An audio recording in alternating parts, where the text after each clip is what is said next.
Invencível está de volta. A terceira temporada está entre nós. E teremos guerra, muitas emoções e lutas com muito sangue. A Amazon liberou os 3 primeiros episódios dessa temporada.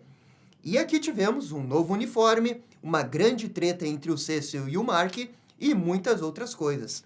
A temporada tá on fire.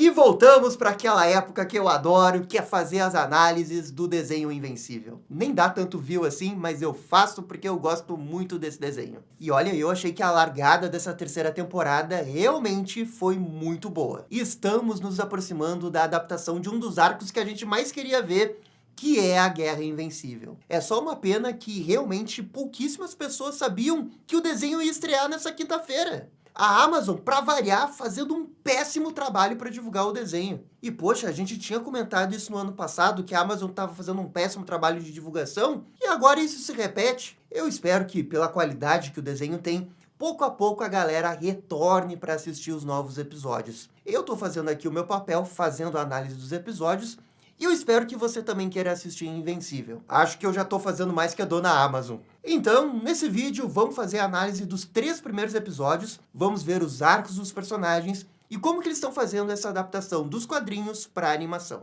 O episódio 1 começa com um treinamento do Mark, realizado pelo Cecil. Ele luta com um gigante, levanta um iceberg e a sua força está aumentando exponencialmente. E esse gigante que aparece aqui, de fato, luta com o Mark nas HQs do Invencível, mas dentro de um contexto diferente e numa edição mais pra frente. Até esse momento, a temporada 3 segue o padrão de adaptação do Invencível.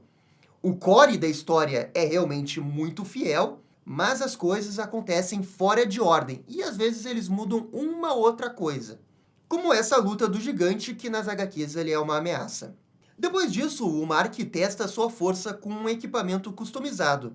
E isso também acontece lá na edição 46. E essa vai ser a tônica desses 3 primeiros episódios. Eles adaptam um negócio que acontece na edição 57, depois eles voltam para coisas que acontecem na edição 46, vão mudando a ordem dos acontecimentos para se adaptar à narrativa do desenho, e é realmente inacreditável o quanto que você pode trocar as coisas de uma história e ela basicamente ser a mesma história ainda. E essa terceira temporada, no meu entender, mantém a qualidade de adaptação de um material de HQ para animação. Nesse ponto já é chovendo molhado, né? Todo santo ano eu falo isso, mas é verdade. Pro Cecil, o Invencível é apenas uma ferramenta para vencer obstáculos. Ele quer o Mark o mais forte possível para deter as ameaças. O Cecil sempre foi a Amanda Waller do universo do Invencível. Mas são nesses 3 episódios, especialmente no segundo, que realmente vamos ver o quão sombrio ele pode chegar para alcançar esses objetivos. É durante o treinamento que eles recebem o alerta de que um bandido está roubando a Declaração da Independência em Washington. Invencível e Rex vão cuidar da situação, o que eles tiram de letra até o Multiple aparecer. Ele é o irmão da Duplicate e quer se vingar do Rex por ele não ter feito nada para salvar sua irmã. O Paul deixa os heróis ocupados, enquanto que aqueles bandidos realmente conseguem fugir com a Declaração da Independência. E é nesse momento que o desenho revela que a Duplicate está viva e que ela se escondeu nas montanhas junto com o Immortal. Tudo isso acontece exatamente como nas HQs, painel por painel, inclusive o fato do Paul ser preso depois. E aqui a gente tem a nossa primeira cena de ação, e infelizmente os problemas da segunda temporada em relação à animação permanecem nessa terceira. É uma animação travada, de baixo orçamento, que você sabe que poderia ser melhor. Olha, pelo jeito, o desenho nunca mais vai voltar para aquela qualidade de animação que teve na primeira temporada. E aqui, de novo, eu culpo a Amazon, porque a gente sabe que ela pode fazer mais. Pô, eu queria alguma coisa no nível do Creature Commandos, sabe? Que tem uma boa animação ali, tem fluidez. É meio engraçado porque o estúdio que fez a animação do Creature Commandos é o estúdio que fez o teaser da animação da segunda temporada, que era realmente muito bonito do Invencível. Esse, pra mim, era o padrão que o desenho tinha que ter, mas não é isso que acontece aqui. O desenho começa a desenvolver o que aparentemente vai ser o segundo personagem mais importante da temporada, o irmão Oliver. Descobrimos que, mesmo criança, ele desenvolveu poderes. E toda a revelação acontece como nos quadrinhos, com o Mark jogando beisebol com o seu irmão. O que é para ser uma clara rima com o que aconteceu com ele e o seu pai. E uma vez eu comentei aqui sobre como que o Invencível é muito mais do que apenas uma história de super-herói, e sim sobre a história dessa família que se rompeu depois que o Nolan traiu essa família. Na segunda temporada, essa família se expandiu com a questão do irmão, e agora a gente tá vendo os desdobramentos disso, né? Com esse irmão crescendo, e tanto o Mark quanto a mãe dele tendo que se adaptar com um crescimento rápido do Oliver. Isso daqui, pra mim, é uma das melhores coisas que o Invencível tem. Ainda é super, hiper, megalomaníaco, com histórias de super-heróis e tudo mais, mas no coração da história é sobre essa família. E foi o que a gente aprendeu com as boas histórias do Homem-Aranha, né? Você pode ter o megalomaníaco de super-herói, mas a base da história, ela ainda tem que ser sobre essas pessoas tentando viver. E isso o Invencível sempre acertou, porque ele tem personagens incríveis. E o Oliver nessa temporada, pelo jeito, vai ser uma espécie de Jason Todd pro Invencível. Mark vai ter que aprender a lidar com seu irmão e ensiná-lo a usar seus poderes e desenvolver um senso de moralidade, algo que ele não tem até esse momento.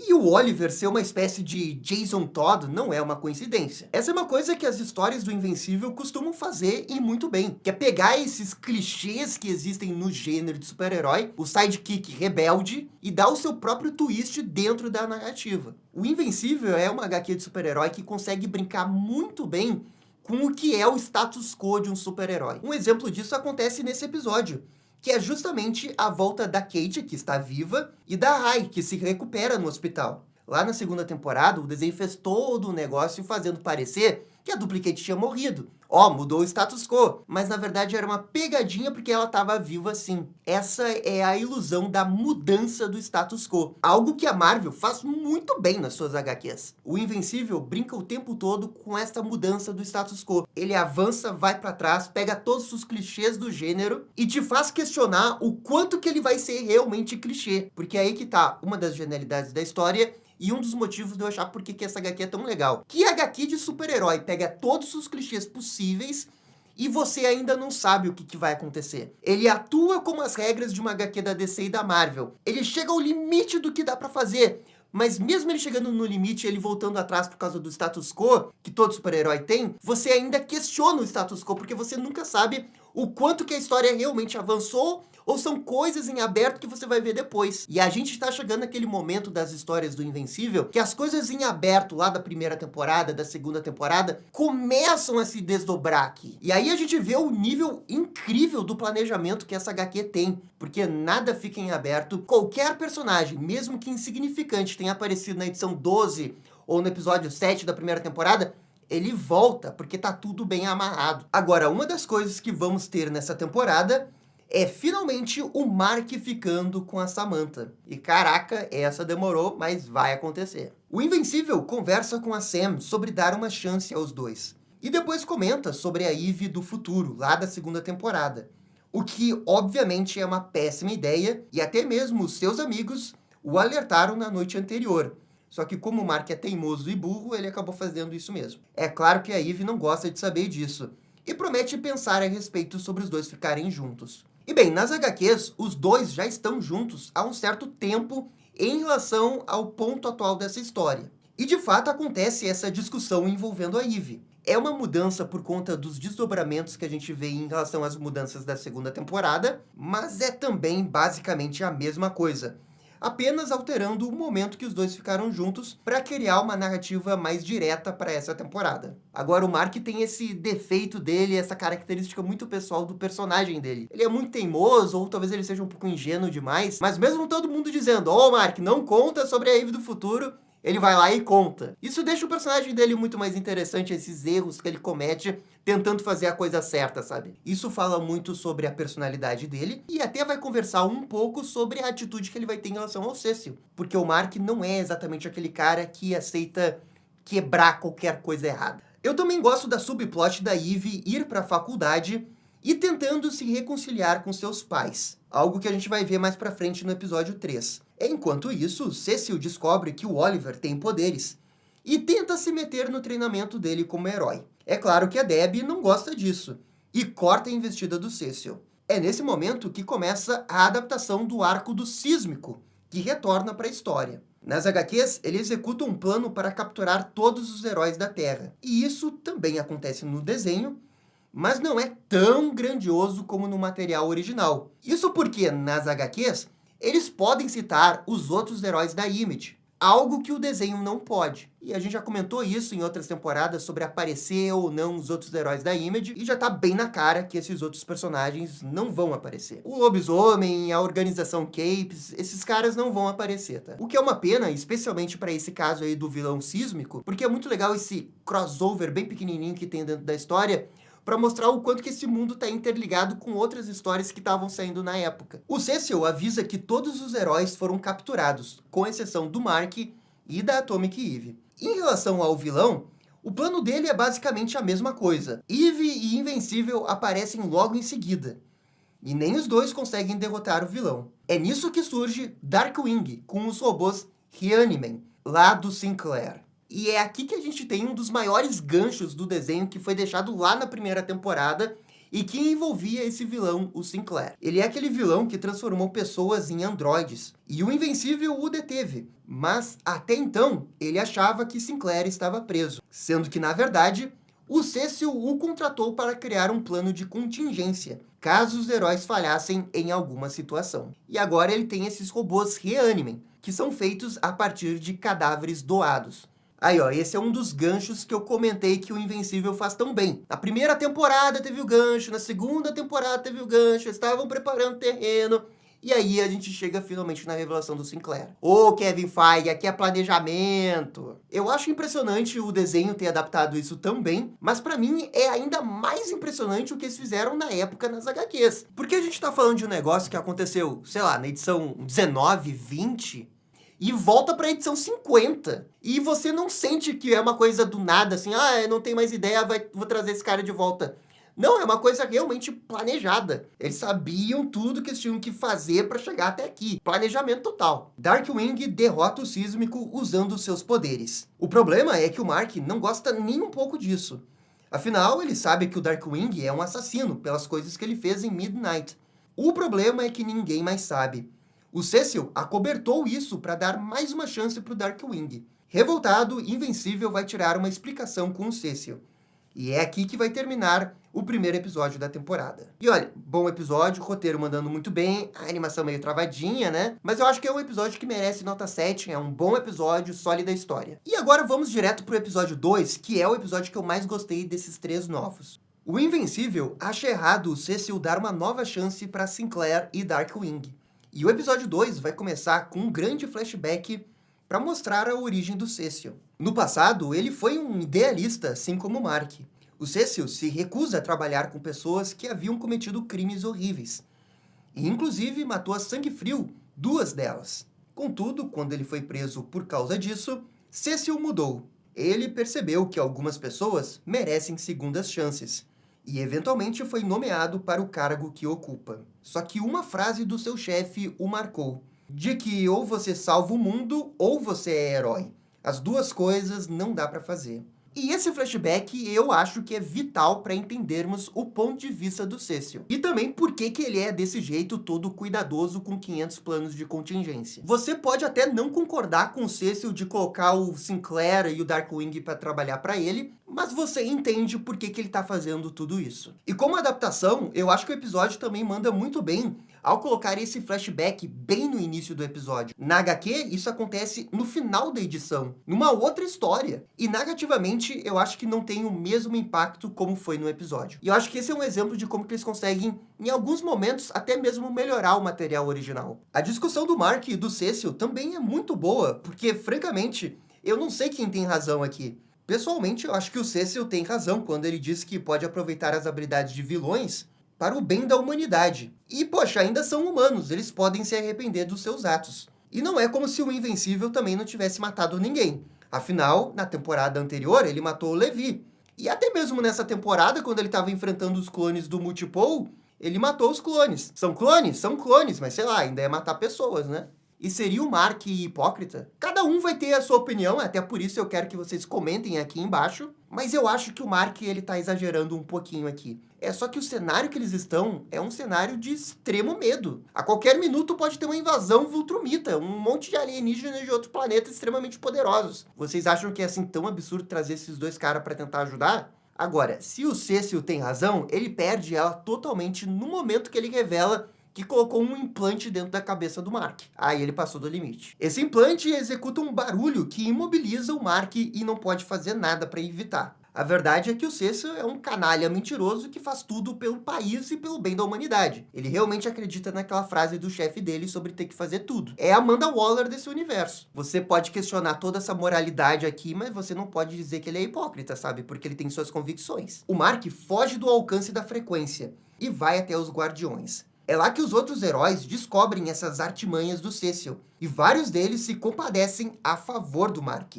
Quando todos os Reanimens são derrotados, o Mark diz que se cansou do Cecil e vai trabalhar sozinho. E toda essa sequência eu acho espetacular. Tudo isso acontece na edição 50, que foi um grande marco para o Invencível. Pô, chegou na edição 50, agora tudo vai ser diferente. Dizia isso até na capa da HQ. E aqui sim foi uma HQ que mudou o status quo. E para mim, até a animação dessa luta aqui ficou decente. Não é Creature Commandos bom, mas é decente, tá? Melhor que a do Homem-Aranha. Em casa, Mark conta tudo o que aconteceu para sua família. E é aqui que o Oliver já mostra um pouco do seu lado Jason Todd, quer dizer, Nolan, dizendo que seria muito mais fácil matar as pessoas. Enquanto isso, os Guardiões ficam divididos sobre o que aconteceu com o Mark. Metade dos membros decide sair da equipe, pois eles entendem que o Cecil realmente passou do limite. E isso nos leva para alguns diálogos muito bons com os heróis discutindo e lavando a roupa suja. Acho que todos os personagens daqui conseguem expressar muito bem o seu ponto de vista. E essa é uma sequência que não tem nas HQs. Então vejam como eles estão fazendo uma adaptação e entendendo os pontos fracos onde dá para colocar até mais material e desenvolver mais esses personagens. Em paralelo a tudo isso, tem o arco da mãe do Mark de superar o que aconteceu com o Nolan. De novo, é a história indo para o nível mais humano. Ainda é uma história sobre uma família, um cara crescendo numa família que o pai acabou saindo dessa família. E a gente está vendo os desdobramentos disso até agora. Ela tem um encontro com aquele cara dos imóveis. Eu gosto como o desenho continua a desenvolver a mãe nesse longo processo para superar o Omni-Man. Porque, convenhamos, não é exatamente uma coisa fácil de se fazer. Agora, imagina quando o Nolan voltar para a Terra. A Debbie tem dificuldades nesse encontro justamente por não poder se abrir totalmente, por conta de toda a bagagem envolvendo a questão dos super-heróis. Essa é mais uma barreira que ela precisa superar e algo que o episódio seguinte vai tratar. O episódio encerra com mais um flashback do Cecil, de quando ele chegou no comando da ADG. Os funcionários ali não gostam muito dos seus métodos, mas isso não o chateia. É nesse período que o Omni-Man apareceu pela primeira vez, e desde o primeiro momento, Cecil desconfiou do Nolan, mas quis usá-lo mesmo assim.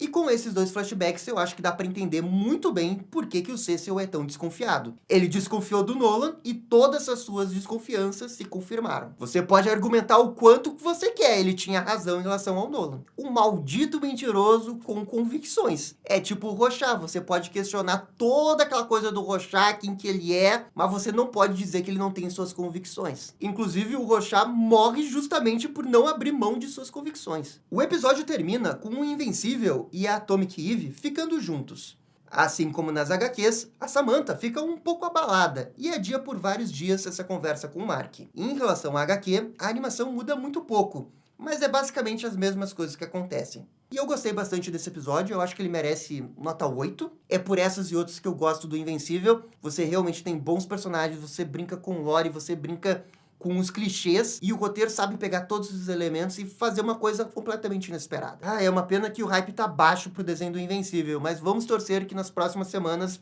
as pessoas se empolguem mais com o desenho. O episódio 3 começa com uma longa sequência sem diálogos, mostrando dois vilões tendo dificuldades de continuar a viver sem voltar pro crime. Essa é uma mudança até que bem grande em relação às HQs. Tipo, nas HQs, o Tirano e o Meg Maníaco realmente assaltam o banco, mas não tem toda essa sequência com eles sendo demitidos de vários empregos. Agora, eu acho um pouco irônico o desenho, antagonizar o Cecil por querer trazer duas pessoas, dar uma nova chance pra eles, e aí no episódio seguinte faz todo um clipezinho com os dois ali que são bandidos que não conseguem voltar a viver sem voltar pro crime. E assim, toda essa sequência dura 7 minutos, eu achei um tanto quanto muito longa. Mas no final, os dois são detidos pelo Invencível, que contou com a ajuda do seu irmão, que se intrometeu no meio da luta. E o episódio 3 vai ter esse grande foco para desenvolver o Oliver. Em casa, o Oliver leva uma grande bronca por ter utilizado seus poderes. Mas o Mark também diz que ficou impressionado com suas habilidades. Enquanto isso, Eve encontra com a Amber na faculdade. Elas colocam um papo em dia e a Samantha admite que está ficando com o Mark. Isso não parece abalar a Amber, que até diz que está ficando com um cara chamado Kyle. E aqui fica a dúvida se eles vão adaptar uma certa coisa que acontece nas HQs com a Amber. E eu não posso dizer o que é, porque eu acho que é um grande spoiler. O desenho, nesse momento, está adaptando histórias da HQ 50, 55, e é bem nesse período que vai acontecer esse negócio com a Amber. Então fica a dúvida se eles realmente vão adaptar. Um detalhe é que a Amber disse que está ficando com um cara chamado Kyle, enquanto que nas HQs, nesse período, ela estava com uma outra pessoa chamada Gary. O que me leva a pensar que talvez eles não vão querer adaptar esse negócio. Aqueles heróis renegados dos Guardiões vão até a antiga base do Rex, em São Francisco. Eles vão formar uma nova equipe, na qual eles ainda não decidiram o nome. É nesse momento que o Invencível começa a treinar o Oliver, e eles vão até o Art para conseguir um uniforme para o Oliver. Mas o problema é que ele quis um uniforme para se chamar de Omni-Kid. E a reação do Art nessa cena é espetacular. Ele só olha para baixo e pensa que o O era para Oliver. Muito bom. Imagina num mundo onde um cara praticamente destruiu sozinho uma cidade inteira e aí aparece uma criança utilizando o mesmo logo e se chamando de Omni-Kid. Ia ser um escândalo. E além disso, essa cena é muito importante, né, para fazer o foreshadowing do que iria acontecer com o Oliver mais pra frente. Afinal, a gente tá vendo as influências do Omni-Man pro seu filho, mesmo que indiretamente. Porque ele ficou sabendo dessas histórias porque contaram pra ele. E ele romantizou essas histórias. E agora ele idolatra o Omni-Man. O Invencível também ganha um novo uniforme, o que muitos fãs estavam aguardando ansiosamente para ver esse momento. E esse uniforme, ele é bonito, tá? Ele é bem bonito, mas pra mim ele nunca vai ser o uniforme azul com amarelo. Mas esse uniforme, quando eles deram na época das HQs, foi extremamente importante para simbolizar essa nova fase do Invencível. Uma fase mais dark, uma fase mais edgy. É quase o traje simbionte do Homem-Aranha. Nesse momento, dois vilões tentam invadir a prisão para libertar Multipole. Os dois falham miseravelmente. Mas o importante da cena é vermos o Oliver desobedecendo as ordens do irmão. O Mark, ao ver o seu irmão machucado, fica furioso e vai com tudo para derrotar os bandidos. Quando ele chega em casa, se depara com a sua mãe beijando aquele cara de antes. E o Mark fica indignado que a Debbie contou o segredo da família para esse novo namorado. Enquanto isso, a Eve tem uma conversa franca com seus pais. E acaba sendo bem menos traumático do que ela estava achando que seria. E esse é um bom momento que eles mudaram um pouco em relação às HQs, mas que ficou bem legal. E agora sim a gente vai para o grande momento desse episódio, que é quando aqueles vilões, os gêmeos Mauler, invadem uma base dos Estados Unidos. Eles estão ali para roubar uma bomba nuclear. Os Guardiões até aparecem para tentar derrotá-los, mas eles estão com uma arma muito poderosa e falham. Invencível e Oliver chegam logo depois. Como os gêmeos Mauler acionam a bomba nuclear, Invencível precisa abandonar o lugar para destruir a bomba. O Oliver fica ali desobedecendo uma ordem do seu irmão e, para piorar, mata os dois vilões. O Mark, depois de destruir a bomba, fica indignado ao ver o que o seu irmão fez e tenta ensinar o menino, mas parece que ele tem muita dificuldade para entender o valor da vida. Mais tarde, é a sua mãe que tenta orientá-lo e parece que dessa vez funciona. Tudo parece que vai ficar bem. Mas é então que o Mark descobre um drone observando a sua família. Não é revelado quem nesse momento está fazendo isso. E eu não vou dizer quem é, porque afinal é spoilers, mas isso está ligado com a saga que vem logo aí, a Guerra Invencível, e que é uma das sagas mais antecipadas da HQ. Mas galera, esse episódio também foi muito bom, vou dar nota 7,5, gostei desse episódio. Gosto de todo esse dilema que tá acontecendo nesse momento da HQ, deles serem heróis que tem que matar ou não matar. De novo, é um clichê que geralmente a gente vê dentro das HQs de super-heróis. Claro, o tempo todo a gente vê, o herói tem que matar, o herói não tem que matar, o vilão não vai dar mais problema se ele morrer. Mas Invencível pega esses clichês e molda para sua história com esses personagens muito bons. Isso para mim é ter muita identidade de saber o que você tá fazendo. É brincar com o gênero. E em questão de adaptação, Invencível segue sendo uma das melhores adaptações de quadrinhos que eu já vi, considerando a questão da fidelidade. Tirando animes que são muito fiéis, quando a gente fala de HQs, né, produtos ocidentais, a adaptação costuma ser bem diferente do que é nos quadrinhos. O Invencível é quase uma adaptação do que seria de um mangá no Japão, sabe? E eu queria que outras animações de quadrinhos fizessem isso, né? Tivessem esse nível de exigência com o que tá no quadrinho. E assim, galera, pra mim esse início de temporada foi muito bom. Eu também gostei da segunda temporada, eu não sei porque o pessoal não gosta tanto, eu acho que é mais por causa da questão da animação mesmo, que realmente é bem travada. Mas em termos de roteiro, não tem muito o que reclamar de Invencível. É uma história que ainda tem esse lado humano muito forte com os personagens. Eu gosto muito dessa história e até onde eu li os quadrinhos, eu acho que a história vai ficar ainda melhor no desenho. E mal posso esperar ir pra Guerra Invencível. Espero de verdade que esse desenho tenha mais audiência nas próximas semanas. A Amazon fazendo um péssimo trabalho de marketing, mas tem o boca a boca. Vou acreditar no poder do boca a boca aí pro desenho ter mais audiência. Porque, sinceramente, é um desenho que merece mais. Mas, galera, essa daqui também é só a minha opinião. Por favor, comentem aqui embaixo o que vocês estão achando desses 3 primeiros episódios, o que vocês estão achando desse marketing da Amazon. E no mais, eu fico por aqui. Muito obrigado e até a próxima. Tchau, tchau. E essa foi a análise dos episódios 1, 2 e 3 da temporada 3 de Invencível. E aí, gostaram? Não gostaram? Deixem suas opiniões nos comentários. E se curtiram o vídeo, deixe aquele joinha e inscreva-se no canal para ficar sabendo absolutamente tudo sobre Batman. Obrigado, gente, e até a próxima. Tchau, tchau.